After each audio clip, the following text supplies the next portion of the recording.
누구나 다 인정받고 싶죠. 내가 얼마나 괜찮은 사람인지 다른 사람에게 인정받고 싶어요. 그것은 여러분 짐승들도 마찬가지예요. 여기 새들이 굉장히 화려하죠. 특히 암컷보다는 수컷이 굉장한 화려한 잣대를 가지고 있습니다. 여러분 그것은요 참 불리해요. 왜냐하면 천적인 독수리나 또는 매 이런 것에 아주 쉽게 표적이 되어지거든요. 그런데도 보색을 떼지 않고 화려하게 하는 이유는 이 수컷이 암컷에게 자기가 얼마나 이 생존 능력이 강한지 보여줄 수 있는 유일한 방법이거든요. 이러는 거예요. 화려한 색을 띠면서 암컷에게 야, 나 이렇게 화려한 색을 띄어가지고 그 매나 독수리나 등등에게 내가 표적이 쉽게 되거든. 그런데도 나 안 잡혀. 왜? 내가 더 빨라. 그러면서 더 빠른 이 괜찮은 나랑 짝짓기 하자. 뭐 이런 것이죠. 인정받고 싶은 마음은 어릴 때부터 시작되어집니다. 어린아이들이 노래를 부르면서 여러분 노는데 이런 노래 아세요? 텔레비전에 내가 나왔으면 정말 좋겠네 정말 좋겠네 춤추며 노래하는 예쁜 내 얼굴 텔레비전에 내가 나왔으면 좋겠네 정말 좋겠네. 누구나 다 인정받고 싶어요. 선지자 사무엘이 사울왕을 기름 부어 왕으로 세웁니다. 왕을 세운 뒤에 첫 번째 임무로 아말렉을 쳐서 진멸하라는 임무를 내려요. 하나님께서 내리신 임무는 조금 납득하기 어려워요. 사무엘상 15장 3절에 보면 지금 가서 아말렉을 쳐서 그들의 모든 소유를 남기지 말고 진멸하되 남녀와 소아와 젖먹이는 아이와 우양과 낙타와 나귀를 다 죽여라. 여러분 아말렉 사람을 죽이는 이유는 다 죽여야 되는 이유는 이 설득력이 있어요. 왜냐하면 그 후환이 들어올 수 있지 않습니까? 그런데 이게 낙타와 나귀까지 다 죽이라고 하는 거는 그럴 필요가 있을까? 그래서 사울왕은 비실비실하고 병든 그런 소와 양과 낙타, 나귀는 죽이지만 그 가축 중에 아주 똘똘하고 아주 흔실한 놈들은 전리품으로 끌고 옵니다. 근데 이걸로 사무엘에게 크게 노여움을 받아요. 여호와 하나님께 제물로 드리려고 가져왔다고 변명을 하게 되어지죠. 그럴 때 사무엘이 하나님께서 제물을 더 좋아하시겠습니까? 아니면 순종을 더 좋아하시겠습니까? 순종이 제사보다 낫습니다. 이런 뼈아픈 말과 함께 청천벽력과 같은 말을 합니다. 사무엘상 15장 23절인데 임금님이 주님의 말씀을 버리셨기 때문에 주님께서도 임금님을 버려 왕이 되지 못하게 하셨습니다. 저는 이 대목이 좀 이해가 잘 되지 않아요. 하나님 너무 까다로우시다. 사울왕을 이렇게 쉽게 버리시다니 정말 인색하신 하나님이시다. 튼튼하고 토실토실한 가축들을 아니 여호와 하나님께 제물로 드리려고 가져왔는데 그냥 뭐 눈 감아 주실 일 아닌가. 아니 목숨 걸고 아말렉과 싸워 전쟁에서 이겼고 아말렉 사람을 다 진멸시켰고 가축들 굳이 다 죽일 필요까지 있나 싶어 제물로 드리려고 가져왔다는데 너그럽게 좀 봐주실 수 있지 않아요?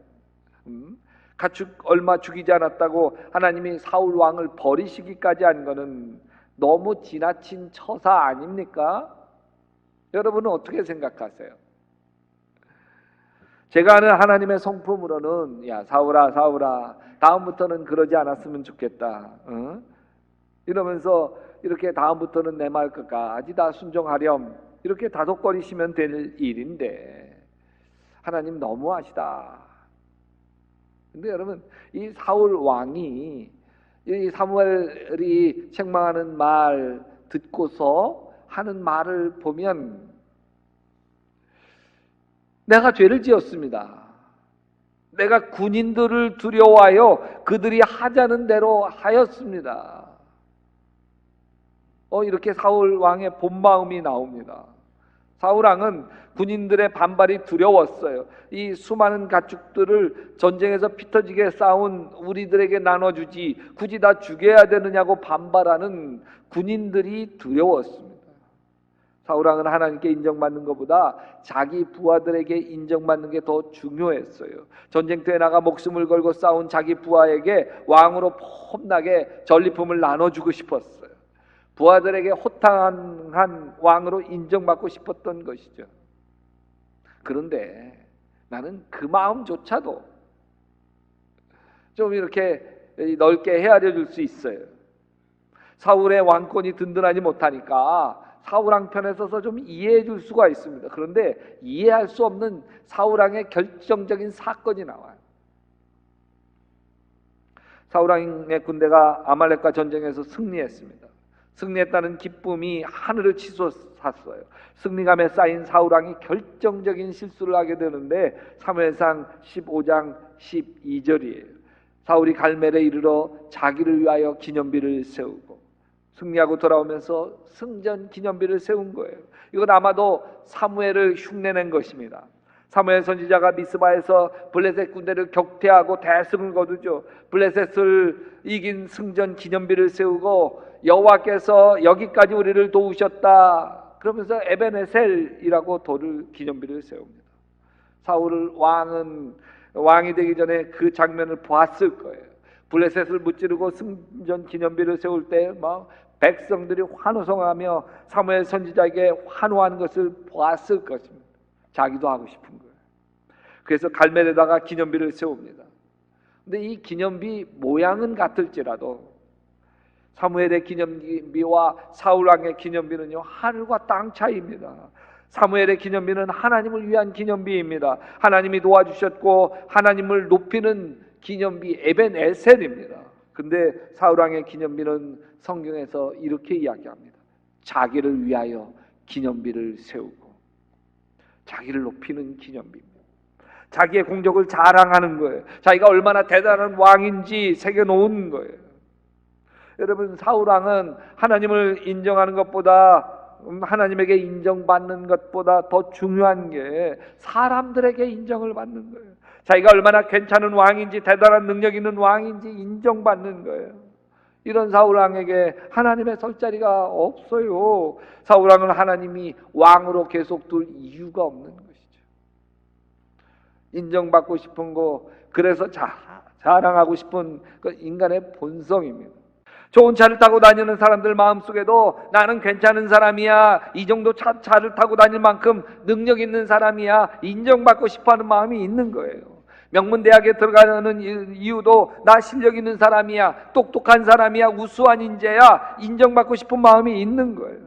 우리가 성공하고 출세하고 싶고 돈 많은 부자가 되고 싶고 좋은 옷 걸치고 싶고 얼굴 예쁘게 고쳐서 얼짱이 되고 싶고 운동 열심히 해가지고 몸짱이 되고 싶은 것도 다 나 괜찮은 사람이야 인정받고 싶어하는 마음이 있기 때문에 그렇습니다. 제가 청년 때 어머니에게 여쭤봤어요. 어머니, 지금까지 사시면서 언제 가장 행복하셨어요? 그랬더니 저희 어머님이 얘야, 내가 상 타올 때마다 뒤에서 밀어준 거 하나도 없는데 상 타올 때마다 가장 행복했단다 그러시더라고요. 근데 여러분, 저도 이렇게 얘기하면서 은근히 저 자랑하고 있는 거 아시죠? 나 어릴 때서부터 엄마에게 상 많이 타게 타다 준 그만큼 똑똑한 아이였다 이렇게 자랑하고 있는 거예요. 누구나 다 다른 사람에게 내가 괜찮은 사람이라고 인정받고 싶어 하는 거예요. 그런데 이런 자랑 속에 인생의 집을 짓는 건 참 위험합니다. 모래 위에 지은 집과 같습니다. 왜냐하면 인간의 자랑이라고 하는 건 언제나 다 흔들릴 수 있기 때문에 그렇습니다. 초대교회 교부였던 성 어거스틴은 하나님의 도성이라는 책에서 두 개의 사랑이 두 개의 나라를 일으켰다. 하나님을 멸시하는 자기만의 사랑이 지상의 나라를 세우고 자기를 낮추는 하나님을 사랑하는 마음이 천국을 세운다. 여기는 자기를 뽐내고 여기는 주님의 이름을 자랑한다. 그러면서 자기 자랑하는 것의 어리석음에 대해서 이렇게 이야기해요. 자기의 선한 행실을 자랑하는 자는 마치 암탉이 알을 낳고 꼬꾸댁 꼬꾸댁 꼬꾸댁 꼬꾸댁 우는 것과 같다. 그러면 사람들이 와서 그 알을 홀랑 가져간다. 예레미야서 9장 23절에 이렇게 이야기합니다. 지혜로운 자는 그의 지혜를 자랑하지 말라. 용사는 그의 용맹을 자랑하지 말라. 부자는 그의 부함을 자랑하지 말라. 왜요? 사람에게 인정받으려고 하는 마음이 뭘 일으키냐면 질투를 불러일으키기 때문에 그래요. 질투. 사울왕은 여인들의 노랫소리에 눈이 뒤집힙니다. 사울은 천천히요, 다윗은 만만이다. 사울왕은 자기보다 더 인정받는 다윗이 등장하자 견딜 수가 없는 거예요. 질투심에 사로잡혀 버리고 맙니다. 여러분, 이 질투심은 아이들도 똑같아요. 동요 하나 여러분에게 불러드렸잖아요. 텔레비전에 내가 나왔으면 정말 좋겠네, 정말 좋겠네. 2절 있는 거 아세요? 텔레비전에 내가 나온다면 꺼버리겠네, 꺼버리겠네. 2절이에요. 여러분, 사울왕은 이렇게 질투에 와신 그런 사람이 아니었어요. 다윗을 죽이려고 하는 이 질투의 사울왕의 모습은 정말 사울이 변해도 너무 많이 변해요. 상상이 가지 않아요. 처음 사무엘 선지자가 사울을 만나서 왕으로 세우려고 할 때 사울이 사양을 합니다. 사무엘상 9장 21절이에요. 저는 이스라엘 지파 가운데서도 가장 적은 베냐민 지파 사람 아닙니까? 그리고 저의 가족은 베냐민 지파의 모든 가족 가운데서도 가장 보잘것없는 는데 어찌 저에게 그런 말씀하십니까? 왕이 되라고 하십니까? 사울은 자신이 왕이 될 만한 자격이 없다고 생각했습니다. 내가 뭔데 왕이 돼? 될 사람이 돼야지. 난 못해.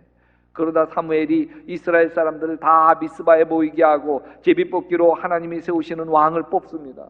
행운것을 뽑는 것처럼 제비뽑기로 뽑습니다. 거기서 사울이 뽑힙니다. 사람들이 환호성을 칩니다. 그런데 막상 사울이 안 보입니다. 아니, 금방까지 보였던 사울이 보이지 않는 거예요. 사람들이 다 웅성거립니다.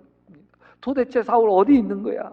아무리 찾아도 사울을 찾을 수 없으니까 사무엘상 10장 22절에 보면 사람들이 하나님께 여쭈어 봅니다. 하나님, 사울이 여기 와 있습니까? 와 있다. 어디 있습니까? 저 짐짝들 속에 숨어 있다. 그래가지고 짐짝들을 찾아보니까 거기 숨어 있는 거예요, 사울이. 그래서 숨어 있는 사울을 불러다가 왕으로 세웁니다. 이토록 소심했던 사람, 자신감이 없던 사울이 왕이 된 뒤에 돌변하는 거예요. 자기를 위해서 기념비를 세우고 질투의 화신이 되고. 어떻게 이럴 수 있을까? 근데 이거는요, 당연한 거예요. 열등감이 심한 사람일수록, 자기 자신에 대해서 스스로 초라하게 생각하는 사람일수록, 나 괜찮은 사람이야, 나 그렇지 않아, 나 똑똑해, 나 유능해, 다른 사람들에게 자기가 인정받게 하려고 몸부림치는 거예요.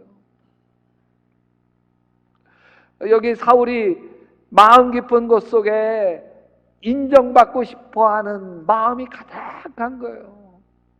그래서 난 부족해, 열등감에 시달렸다가 그러다가 이제 왕이 되면서 난 대단해. 우리는 어릴 때 넌 참 괜찮은 아이야, 넌 너무 소중하고 사랑스러워, 그런 소리를 많이 들으며 자랐어야 했습니다. 그래서 내 스스로가 이미 나 괜찮아, 이 마음이 자기 안에 가득 차 있으면 남들에게 괜찮다고 인정받으려고 할 필요가 없는 거예요. 왜? 내가 그냥 그대로 괜찮으니까. 내가 괜찮다고 하는 게 아무리 생각해도 괜찮지가 않거든. 내가 봐도 내가 공허해, 내가 싫어. 그러니까 자꾸 바깥으로 나를 괜찮은 사람이라고 인정받고 싶어서 몸부림치는 거예요.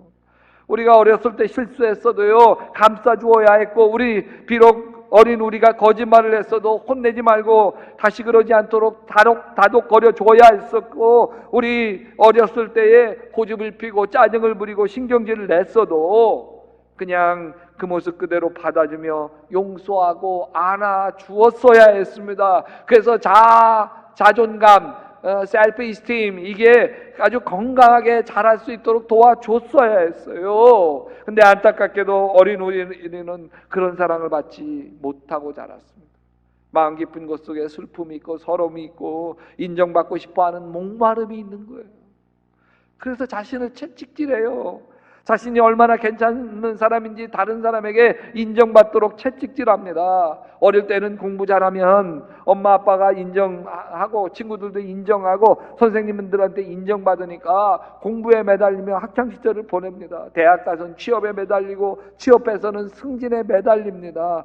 좋은 차, 좋은 집, 좋은 옷을 걸치려는 밑바닥에 보면 나 괜찮은 사람이야, 나 유능한 사람이야, 나 부자야, 인정받고 싶어하는 마음의 공허가 도사리고 있는 거예요. 그러나 이 세상은 냉철합니다.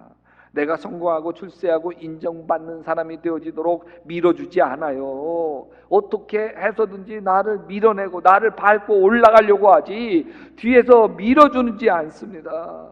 피할 때도 숨을 때도 없는 사각의 링 같은 세상에서 생존 경쟁에 시달리며 살아야 됩니다. 지난주에 우리 교회 권사님 남편인데 안타깝게도 교회 안 다녔어요. 근데 40대 초반의 나이에 암 수술을 받게 되었어요. 심각한 암 수술. 병문안 갔어요. 제가 물어봤어요. 선생님은 언제 인생이 가장 행복했어요? 잠깐 생각하더니 그러더라고요. 저는 사는 것이 참 힘겨웠어. 70까지 사는 것도 그때까지 언제 사나? 그런 마음이 들었어. 지금 암에 걸려 인생이 어떻게 될지 모르는 이때 오히려 행복해. 왜? 끝낼 수 있으니까. 여러분, 왜 인생이 힘들었을까요? 원하는 대로 잘 풀렸다면 힘들었겠어요? 인생이 잘 풀리지 않기 때문이죠. 인생이 잘 풀리지 않으면 아는 대로, 가난하면 가난한 대로, 소박하면 소박한 대로 행복을 즐기면 되지, 인생이 안 풀렸다고 그렇게 힘들어할 이유가 뭐가 있겠어요? 이렇게 힘들어하는 이유는 자기 마음 깊은 곳 속에 인정받지 못하는 자신을 용서하고 있지 못하기 때문에 그래요. 실패한 자기가 용서할 수 없기 때문에 그래요. 인정받기 위해서 몸부림치는 인생은 다 불행합니다. 남에게 인정받으려고 나 이런 사람이야, 나 무시하지 마, 과시하는 인생은 불행할 수밖에 없어요. 오늘 말씀에서 여러분은 세상이나 세상에 있는 것들을 사랑하지 마십시오. 누가 세상을 사랑하면 그 사람 속에는 하늘 아버지에 대한 사랑이 없습니다. 세상에 있는 모든 것, 곧 육체의 욕망과 눈의 욕망과 세상 살림에 대한 자랑은 모두 하늘 아버지에게로 온 것이 아니라 세상에서 온 것이기 때문에 그렇습니다. 여러분, 하나님 아버지의 사랑은 나를 있는 모습 그대로 인정해 줍니다. 너 괜찮아. 너 있는 모습 그대로 넌 참 소중한 사람이야. 내가 특별히 사랑하는 아들이고 딸이야. 아멘. 만일 하나님이 나를 위하시면 누가 나를 대적하리요? 난 이걸 이렇게 바꿔서 이야기하고 싶어요. 만일 하나님이 나를 인정하시면 누가 나를 못났다 하리요? 저는 그전에 내가 싫었어요. 못난 내가 싫었어요. 내 외모가 싫었고 내 성격이 싫었고요. 남보다 뛰어나지 못한 평범한 내가 싫었습니다. 여러분, 그것은 남의 눈으로 나를 보았기 때문에 그래요. 타인의 시각이 내 안에 들어와서 내가 나를 싫어하고 내가 나에게 실망하고 있는 거예요. 그래서 남이 날 알아주지 않으면 화가 나요. 다른 사람이 날 무시하면 못 견디겠어요. 왜 그런지 아세요? 내가 나를 싫어하기 때문에 그렇습니다. 개척교회 시절 어느 날 여성교회 회장과 총무가 우리 교회 기둥인 셈이죠. 와가지고는 큰 교회에서 훈련받고 싶습니다. 교회 떠나겠습니다. 그러고 가더라고요. 한 가정 한 가정씩 신방을 했습니다. 목사가 부족하면 목사가 떠나야지. 왜 우리 교회 기둥들인데 떠난다고 하세요?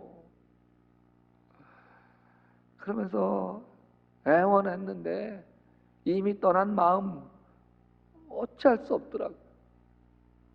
터벅터벅 초라한 마음 가슴에 안고 오는데 이 바보 같은 놈, 바보 같은 놈. 네 목회가 그 정도 수준이지. 교회 기둥 다 잃고 네 영적인 수준이 그 정도밖에 안 되지. 멍청한. 내가 싫더라고요. 그 순간 하나님이 제 마음을 툭 건드리시면서 그러시더라고요. 교희야, 나는 내가 좋아. 그 음성에 얼마나 하염없이 울었는지 몰라요. 내가 싫어하고 내가 바보 같고 내가 미워하는 나를 하나님이 괜찮대. 너 괜찮대. 너 좋대. 사랑한대. 하나님은 나를 싫어하지 않아요. 하나님은 있는 모습 그대로 나를 사랑하십니다. 내가 허물이 있어도 나에게 실망하지 않아요. 아무 조건 없이 나를 받아주시고 안아주시고 사랑해주시고 인정해주시는 거예요. 세상의 눈으로 나를 보는 거 이제 십자가에 못 박고 하나님의 눈으로 나를 볼 수 있게 되시기를 바랍니다. 하나님에게 내가 얼마나 사랑스럽고 소중한 존재인지 바라볼 수 있게 되시기를 바랍니다. 지난주 암으로 수술 받는 분, 그분에게 물었어요. 인생을 똑같이 한 번 더 살아보려면 사시겠어요? 고개를 절레절레 흔들면서 뭐라고까지 얘기하냐면 싫어요. 다시 젊은 시절로 돌아가라고 해도 싫어요.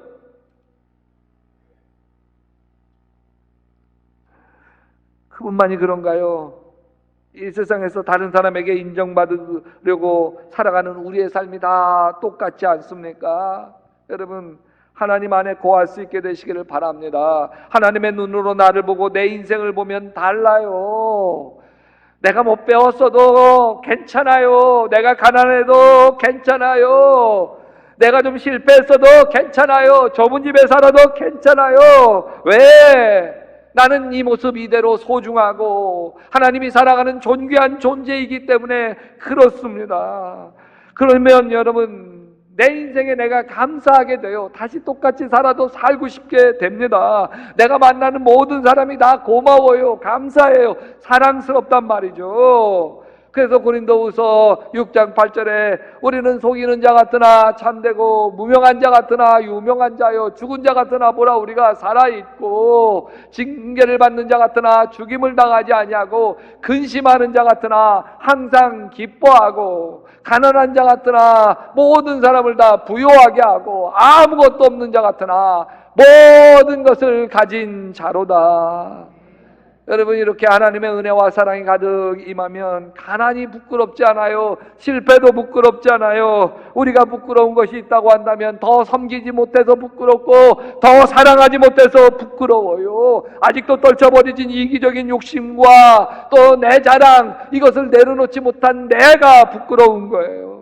하나님 아버지 사랑 안에 거할 수 있게 되시기를, 그래서 내가 얼마나 괜찮은지, 하나님의 은혜와 사랑 안에서 내가 얼마나 소중한지 이것을 가슴속에 새길 수 있게 되시기를 주님의 이름으로 축원합니다. 축원합니다.